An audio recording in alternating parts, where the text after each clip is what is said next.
Primera de Pedro, capítulo 1, versículos 22 hasta el capítulo 2, versículo 3. Dice así la palabra del Señor. Habiendo purificado vuestras almas por la obediencia a la verdad mediante el Espíritu, para el amor fraternal no fingido, amaos unos a otros entrañablemente de corazón puro, siendo renacidos no de simiente corruptible, sino de incorruptible, por la palabra de Dios que vive y permanece para siempre, porque toda carne es como hierba, y toda la gloria del hombre como la flor de la hierba se seca, la flor se cae, mas la palabra del Señor permanece para siempre. Y esta es la palabra que por el Evangelio os ha sido anunciada. Desechando pues toda malicia, todo engaño, hipocresía, envidias y todas las detracciones, desead como niños recién nacidos la leche espiritual no adulterada, para que por ella crezcáis para salvación, si es que habéis gustado la benignidad del Señor. Si yo les preguntara o les pidiera en esta tarde que se pusieran de pie, todos los que están aquí, que se sienten plenamente satisfechos con su vida espiritual, que se pongan de pie todos los que crean haber llegado ya al tope de su madurez en Cristo. Yo estoy seguro que casi, y digo casi por si acaso hay alguno aquí que se quiera poner de pie, yo estoy seguro que casi nadie aquí se pondría de pie. Y si alguno de ustedes se pone de pie, por lo menos ya sabemos que hay alguien autoengañado entre nosotros. Porque la vida cristiana está supuesta a ser una vida en constante crecimiento hasta que lleguemos a la presencia del Señor. Así que comenzando por el que les habla y siguiendo por todos ustedes, aquí nadie ha llegado. Aquí nadie ha llegado. De hecho, cuando Pablo escribe su carta a los filipenses, hablando precisamente acerca del tema de la madurez cristiana, ¿qué dice el apóstol Pablo? No que ya lo haya alcanzado, eso es Pablo hablando, o que ya haya llegado a ser perfecto, sino que sigo adelante a fin de poder alcanzar aquello para lo cual también fui alcanzado por Cristo Jesús. Y Pablo aclara: hermanos, yo mismo no considero haberlo ya alcanzado, pero una cosa hago, olvidando lo que queda atrás y extendiéndome a lo que está delante, prosigo hacia la meta, al premio del supremo llamamiento de Dios en Cristo Jesús. Filipenses capítulo 3, versículos 12 al 14. La vida cristiana es una carrera que termina con la muerte. Y ningún creyente puede darse el lujo de dejar de correr hasta el final. Ahora, el problema es que muchos que profesan ser cristianos han sido infectados con el fatalismo. Nunca confundan fatalismo con el hecho de creer en la soberanía de Dios. Nosotros creemos que Dios es soberano, pero eso no nos hace fatalistas. Como bueno, lo que va a pasar y no importa lo que yo haga o lo que yo deje de hacer. Bueno, eso es fatalismo. Y lamentablemente dentro de las iglesias cristianas hay personas que son fatalistas. Es decir, ellos han llegado a creer que están condenados a la mediocridad, a quedarse estancados donde están espiritualmente hablando. Tal vez otros creyentes viven en mejores condiciones que yo, o recibieron una crianza diferente a la mía, o simplemente no tuvieron una vida tan pecaminosa como la que yo viví antes de ser cristiano. Pero mi caso es diferente. Yo estoy condenado a ser lo que soy. Ya yo llegué a donde iba. Y creo que es mejor reconocer mis limitaciones antes que seguir intentando llegar a ser lo que yo no soy y lo que nunca voy a poder llegar a ser. Bueno, eso es fatalismo. Y tal vez no todos lo expresan de esa manera, ¿verdad? Pero esa es la actitud con la que asumen sus vidas cristianas. Estos creyentes tienen una teología basada en sentimientos, en sus experiencias pasadas y no en lo que Dios nos dice en su palabra. Pastores, que ya yo lo he intentado y vuelvo y me caigo, entonces ¿para qué volverlo a intentar? Mi experiencia pasada es lo que está determinando cómo yo vivo mi vida cristiana en el presente y cómo yo creo que debo vivir mi vida cristiana en el futuro. Pero yo no debo vivir mi vida cristiana a la luz de mis experiencias, yo debo vivir a la luz de lo que dice Dios en su palabra. Estos cristianos se sienten atrapados como si no hubiera otra opción para ellos. Ahora, yo espero demostrar en este preditaller que sí hay otra opción si somos verdaderos cristianos, porque Dios nos ha dado todos los recursos que necesitamos para nuestro crecimiento espiritual. Y mañana vamos a hablar acerca de la suficiencia de las Escrituras y vamos a ampliar este tema, pero en esta tarde yo quiero decirles que ustedes no están condenados a quedarse donde están, ni yo tampoco. Solo que no existe ningún atajo en la carrera de la fe, ninguna experiencia mística o emocional que nos lleve a crecer espiritualmente de la noche a la mañana. No, mis hermanos, se trata de un proceso gradual que dura toda la vida por la obra del Espíritu Santo en nosotros a través de su palabra. Y de ahí la exhortación que nosotros encontramos en nuestro texto en el capítulo 2 de la primera carta del apóstol Pedro. Y allí tenemos en primer lugar un mandato. De hecho, el único mandato que hay en este pasaje que yo leí, y está en el versículo 2, desead. Desead como niños recién nacidos la leche espiritual no adulterada. Notan, mis hermanos, que no se trata de una sugerencia, es una orden. Lo que hace mucho que no pasaron por la escuela saben que la palabra desear aquí está en qué modo imperativo. ¿Y qué indica el modo imperativo? Es un mandato, es una orden de parte de Dios, de manera que si tú eres un cristiano y en este momento tienes muy poco apetito por la palabra de Dios, Dios te está ordenando aquí a que comiences a desearla más. Dios te lo ordena. Noten que Pedro no nos está diciendo aquí que debemos leer la Biblia o memorizar la Biblia o estudiar la Biblia o incluso enseñarle la Biblia a otros. Por supuesto, debemos hacer todo eso. Debemos leer la Biblia, debemos memorizar la Biblia, debemos estudiar la Biblia, debemos enseñar la Biblia a otros. Pero ¿qué es lo que Pedro nos está ordenando aquí? Que la deseemos. Y ese es el enfoque, ese es el énfasis de mi taller. No es cómo leer la Biblia, no es cómo estudiar la Biblia. Lo que yo quiero que veamos en esta tarde es que debemos desear la Biblia, desear la palabra de Dios.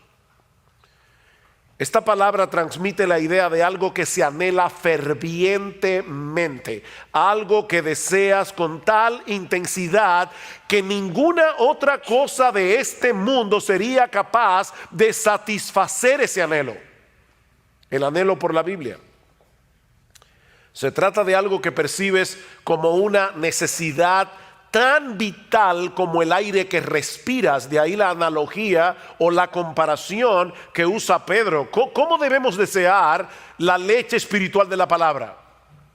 ¿Cómo? Como niños recién nacidos. Y por si acaso, Pedro no nos está diciendo aquí que si tú eres un nuevo creyente, un niño que acaba de nacer en la fe, debes desear la palabra de Dios. No. No importa que tengas 5 meses de nacido o que tengas 80 años como cristiano.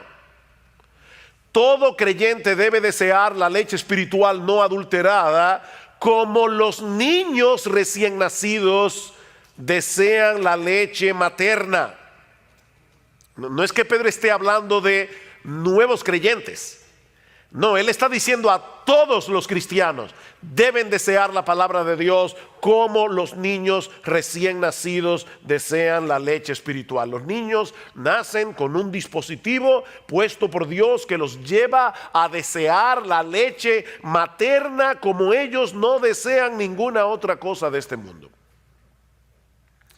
Porque sus vidas dependen de eso.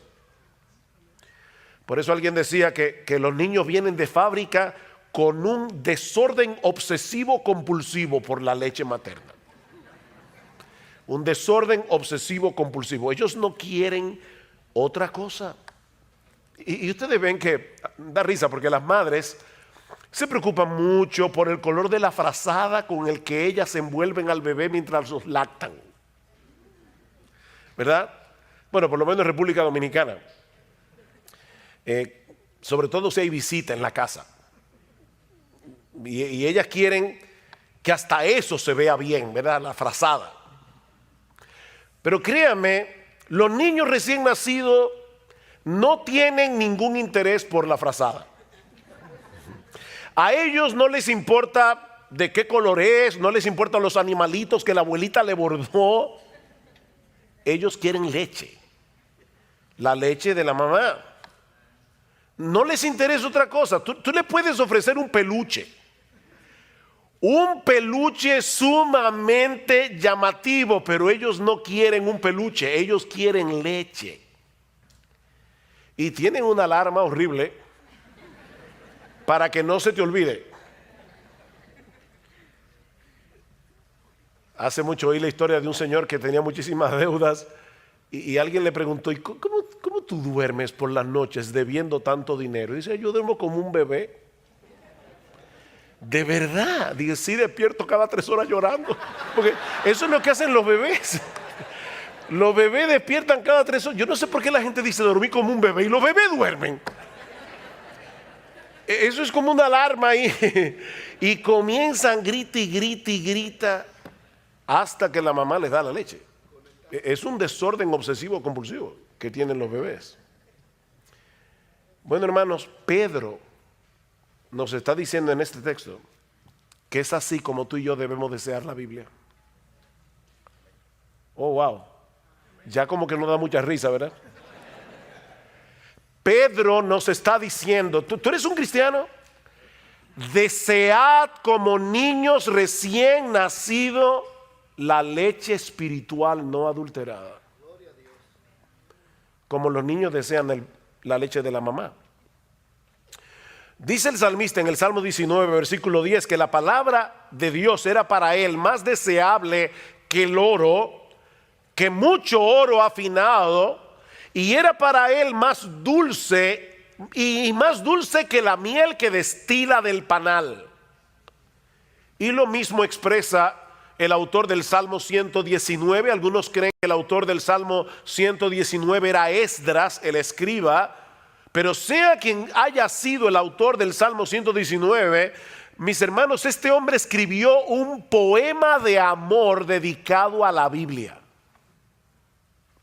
Lean el Salmo 119 con eso en mente y se van a dar cuenta que es un poema de amor. Un hombre enamorado de la Biblia.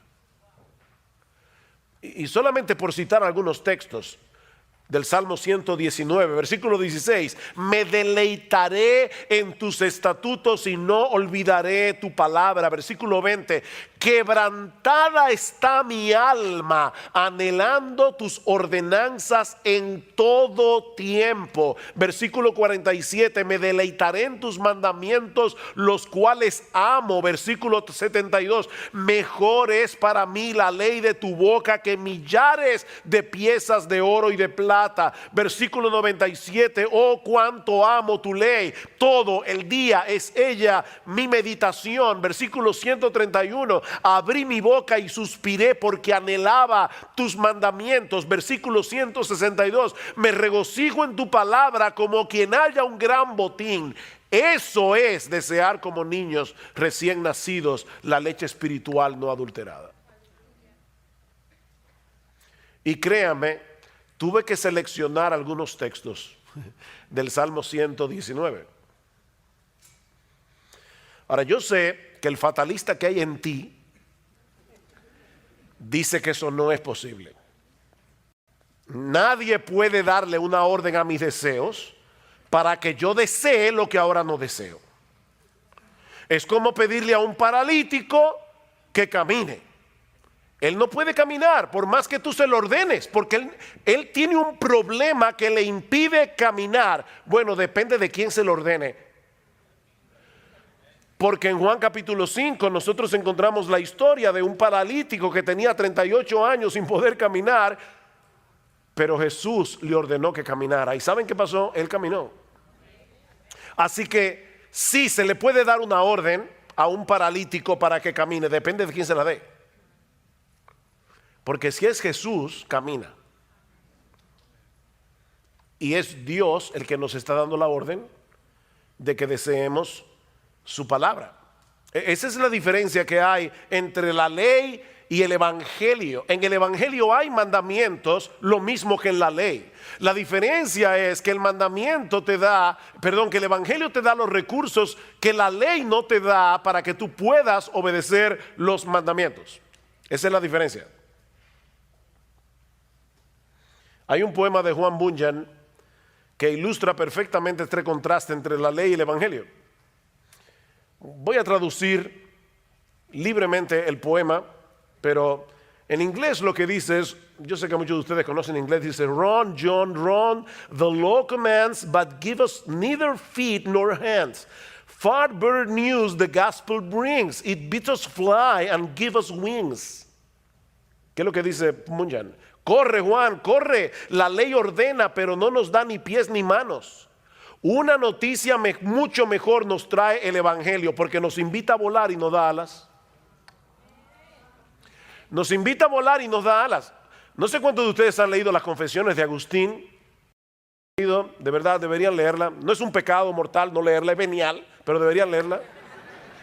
Pero en las Confesiones de Agustín hay una oración que Agustín le hace a Dios. Él le dice a Dios, concédeme lo que mandas y mándame lo que quieras. Concédeme lo que mandas y mándame lo que quieras.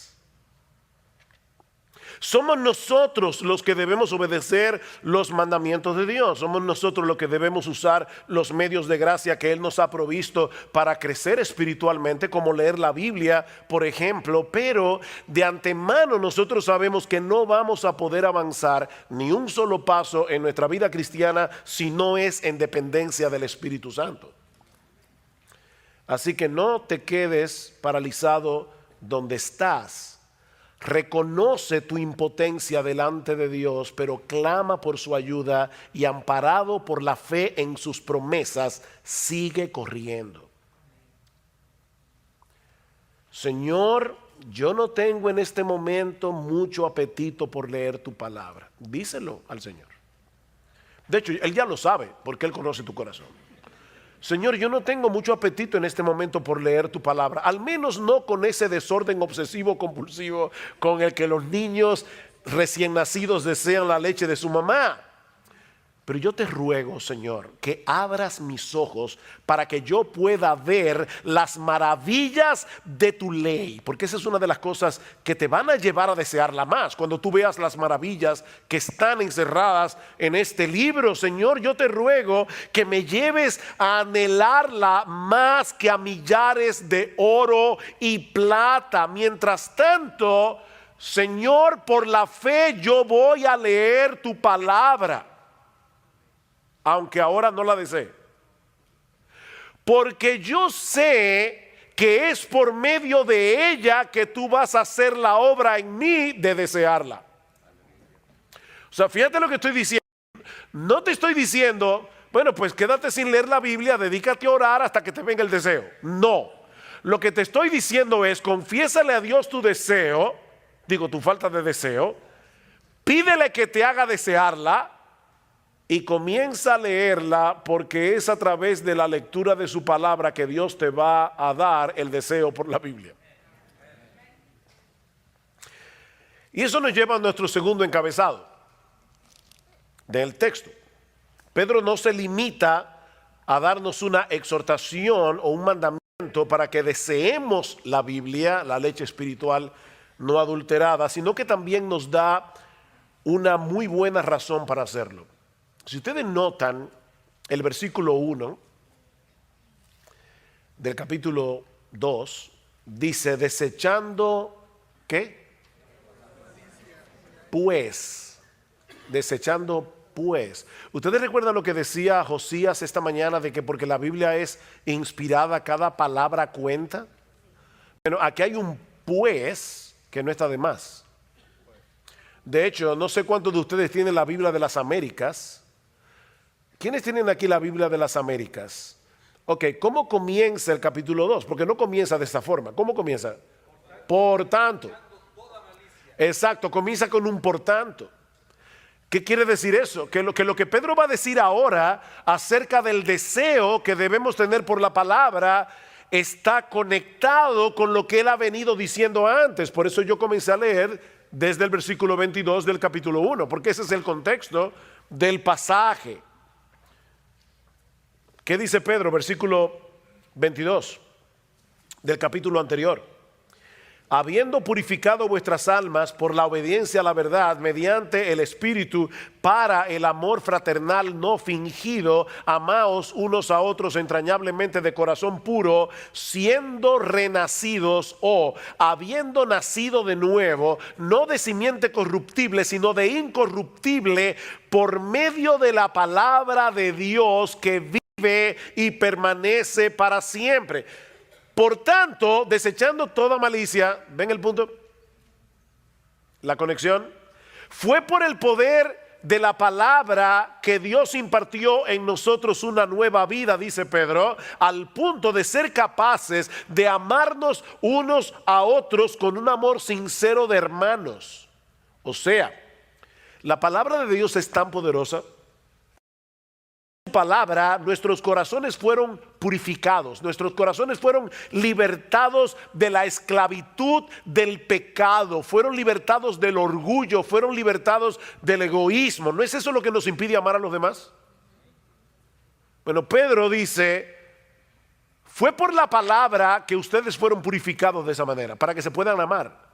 Dice en Santiago capítulo 1 versículo 18, en el ejercicio de su voluntad, Él nos hizo nacer por la palabra de verdad, para que fuéramos las primicias de sus criaturas. El nuevo nacimiento se produce por la palabra.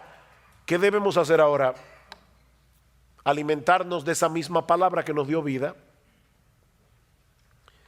Esa misma palabra por la cual fuimos transformados. Alguien decía, la madre de la criatura es también la amamantadora de ella, ¿no es así? La que pare el niño es la que la amamanta. Bueno, ¿quién te parió? Te parió Dios, ¿por medio de qué? Por medio de su palabra. Eso es lo que Pedro está diciendo. Fuiste engendrado por la palabra, amamántate de la palabra. Ahora tienes que seguir alimentándote por esa misma palabra, porque este libro no es un mero registro de las cosas que Dios hizo por nosotros o que Dios habló en un pasado distante. No, mis hermanos, esta es la palabra viva exhalada por el Dios vivo. Por eso es que constantemente nosotros encontramos expresiones en la Biblia como, por eso es que dice el Espíritu Santo, no dice dijo, dice el Espíritu Santo. Como en Hebreos capítulo 3, versículo 7 creo, como dice el Espíritu Santo. Todavía lo sigue diciendo. Esta palabra sigue hablando hoy como cuando se pronunció por primera vez. Es una palabra viva. Y ya oyeron ustedes hablando de la inspiración bastante hoy. Toda la escritura es inspirada por Dios y útil para enseñar, para redarguir, para corregir, para instruir en justicia, a fin de que el hombre de Dios sea perfecto, enteramente preparado para toda buena obra. Es la palabra exhalada de Dios. Es por eso que este libro es eficaz, porque está vivo. Increíble. Bueno, iba a usar esa ilustración mañana, pero bueno, ya, ni modo. ¿Saben que leí recientemente que una sociedad de ateos en Estados Unidos estaba haciendo fuerza porque sacaran la Biblia de los hoteles? la Biblia de los Gedeones. Y la pregunta mía es, ¿y por qué los ateos quieren que saquen la Biblia de los hoteles? ¿Será porque ellos creen que ella es capaz de convertir a la gente? Parece verdad como que los ateos tienen más fe en la palabra que muchos cristianos. Ellos le tienen miedo a este libro, a lo que este libro puede hacer. Y por eso quieren sacarlo de las escuelas, quieren sacarlo de los hoteles, quieren sacarlo de todas partes. La palabra de Dios es viva y eficaz y más cortante que toda espada de doble filo. La palabra de Dios está viva. Este libro está vivo. Es un libro poderoso. O el texto que citó nuestro hermano Carballosa ahora, dice: por eso también nosotros sin cesar damos gracias a Dios. Primera Tesalónica 2:13, de que cuando recibisteis la palabra de Dios que oísteis de nosotros, dice, la aceptasteis no como la palabra de hombres, sino como lo que realmente es. Estoy leyendo de las Américas, la palabra de Dios, la cual también hace su obra en vosotros los que creéis. Hace su obra. Es una palabra viva. Dios sigue hablando hoy a través de su palabra para transformar la vida de aquellos que la reciben por medio de la fe. Esta es una palabra que nunca perderá su poder de transformar. Sigue diciendo Pedro en el capítulo 1, porque toda carne es como hierba, versículo 24, toda la gloria del hombre como la flor de la hierba se seca, la flor se cae, mas la palabra del Señor permanece para siempre. Y esta es la palabra que por el evangelio os ha sido anunciada. Por tanto, desead como niños recién nacidos la leche espiritual no adulterada. La misma palabra que Dios usó para darnos vida es la misma que Él usa para sostener y fortalecer esa nueva vida. Y aunque el texto no lo menciona explícitamente, la persona divina que hace eso es el Espíritu Santo por medio de la palabra. Noten cómo Pedro comienza su primera carta, versículo 1 del capítulo 1. Pedro, apóstol de Jesucristo, a los expatriados de la dispersión en el Ponto, Galacia, Capadocia, Asia y Bitinia, elegidos según la presencia de Dios Padre en santificación del Espíritu, para obedecer y ser rociados con la sangre de Jesucristo. Es el Espíritu Santo el que hace esa obra por medio de su palabra. De manera que si tú quieres ver a Dios obrando en tu vida, si tú quieres que Él se manifieste en tu vida, sumérgete en este libro. Porque es aquí y no en ningún otro lugar donde Él se manifiesta. Yo escucho personas en el pueblo evangélico que quisieran tener alguna experiencia espectacular para poder sentir la presencia de Dios. No, ¿tú quieres encontrarte con Dios? Búscalo aquí. Oye, que no lo vas a encontrar en ningún otro lugar. Tú quieres encontrarte con Dios, búscalo en este libro. Aquí es donde Dios se revela. Ustedes recuerdan aquella famosa escena cuando Elías manda a matar a los profetas falsos de Baal, y él mismo sale huyendo al monte Carmelo y se esconde de la furia de Jezabel. Y dice que el Señor se le aparece en el primer libro de Reyes, capítulo 19. Escuchen lo que dice a partir del versículo 11. Y he aquí Jehová que pasaba, y un grande y poderoso viento que rompía los montes y quebraba las peñas delante de Jehová, pero Jehová no estaba en el viento. A los que les encanta la cosa, no, ahí no estaba Dios. Y tras el viento un terremoto, ahí sí. No, Jehová tampoco estaba en el terremoto. Y tras el terremoto un fuego, ahí sí, fuego es lo que queremos. No, Jehová no estaba en el fuego. Y tras el fuego un silbo apacible y delicado. Y cuando lo oyó Elías, cubrió su rostro con su manto y salió y se puso a la puerta de la cueva. Y he aquí vino a él una voz diciendo: ¿qué haces aquí, Elías? ¿Se dan cuenta? El Señor no estaba ni en el viento, ni en el terremoto, ni en el fuego. Él estaba en el sonido, susurro apacible de su voz. Dios se manifiesta en su palabra, Él actúa por medio de su palabra, Él se revela en su palabra, Él allí nos da a conocer lo que Él ha hecho, hace a nuestro favor. Es por eso que esta palabra no solo alimenta, es una palabra que deleita. Vean una vez más el versículo 3 del capítulo 2 de Primera de Pedro. Dice, si es que habéis gustado la benignidad del Señor. Y podemos traducirlo también, ya que habéis gustado. No es que lo pone en dudas, esa es una cláusula en griego que se puede traducir como algo afirmativo, ya que habéis gustado de la bondad del Señor. ¿En qué ustedes creen que Pedro estaba pensando? ¿Qué texto bíblico del Antiguo Testamento creen ustedes que Pedro estaba pensando cuando escribió eso? Pueden decir el texto, aunque no sepan la calle ni el número de la casa. Gustad y ved que es bueno Jehová, dichoso el hombre que en él confía. Salmo capítulo 34, versículo 8.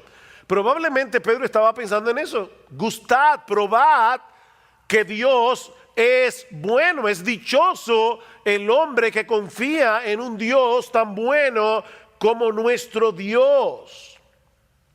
Ahora déjenme hacerles una pregunta. ¿En qué lugar nosotros podemos saborear la bondad del Señor? Porque Pedro y el salmista están diciendo, vengan y saboreen la bondad del Señor para que puedan confiar en Él. La pregunta que estoy haciendo es, ¿dónde nosotros podemos saborear la bondad del Señor? En la palabra de Dios. ¿Dónde fue que nos enteramos de que nuestro Dios nos había elegido para salvación desde antes de la fundación del mundo? Nos enteramos en su palabra. ¿En qué lugar fue que llegamos a conocer el carácter de Dios al cual habíamos ofendido con nuestros pecados, pero también el plan que Él diseñó para poder darnos su justicia sin pasar por alto nuestra culpabilidad? ¿Dónde aprendimos eso? ¿En la Biblia? ¿Dónde podemos conocer las preciosas y grandísimas promesas de las que se nos habla en 2 de Pedro capítulo 1 versículos 3 y 4? Dejándonos ver en cada una de esas promesas la ternura de su bondad para con nosotros si somos sus hijos. ¿Dónde sabemos eso? ¿O dónde podemos saborear eso? En su palabra. Así que es una leche que alimenta, pero es una leche que deleita. Es una leche que deleita. Miren, mis hermanos, nosotros deberíamos leer la Biblia todos los días. Todos los días. Pastores, que yo no tengo tiempo. Ok, déjame decírtelo tiernamente. No mientas. No mientas. Dice John Piper que él cree que Dios movió las cosas para que se inventara el Facebook y el Twitter para demostrar en el día del juicio que no era verdad, que no había tiempo para leer la Biblia y orar.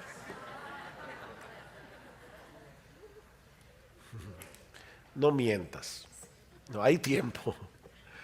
Lo que pasa es que el tiempo para leer la Biblia no se encuentra. Se hace en tu agenda. Tú tienes que apartar el tiempo para leer tu Biblia. Y debes hacerlo todos los días. Porque nosotros necesitamos este alimento todos los días. Nadie en su sano juicio dice, voy a comer una vez al mes. Eso sí, el día que coma me voy a dar un atracón. No.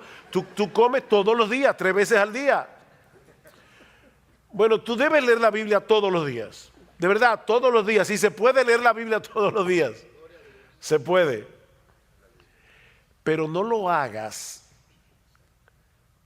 pensando que si no lees la Biblia, ese día te va a caer un rayo del cielo. No es por esa razón que tú debes leer tu Biblia todos los días. No leas la Biblia por el temor de que si no la lees, Dios te va a castigar o ese va a ser un mal día para ti, todo te va a salir en contra. No. Nosotros leemos la Biblia cada día para conocer mejor a Jesucristo. nosotros leemos la Biblia cada día para conocer mejor el diamante del Evangelio, que tiene demasiadas aristas y hay que verlo por todos lados para entenderlo cada vez mejor. ¿Saben para qué? Para que Cristo sea cada vez más precioso para nosotros. Es por eso que debemos leer la Biblia.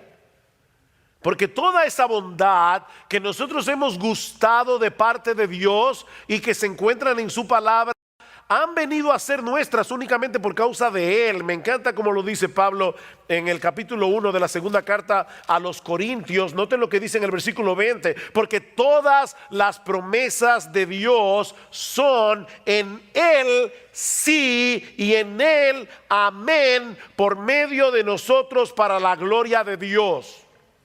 No pierdan de vista la coma.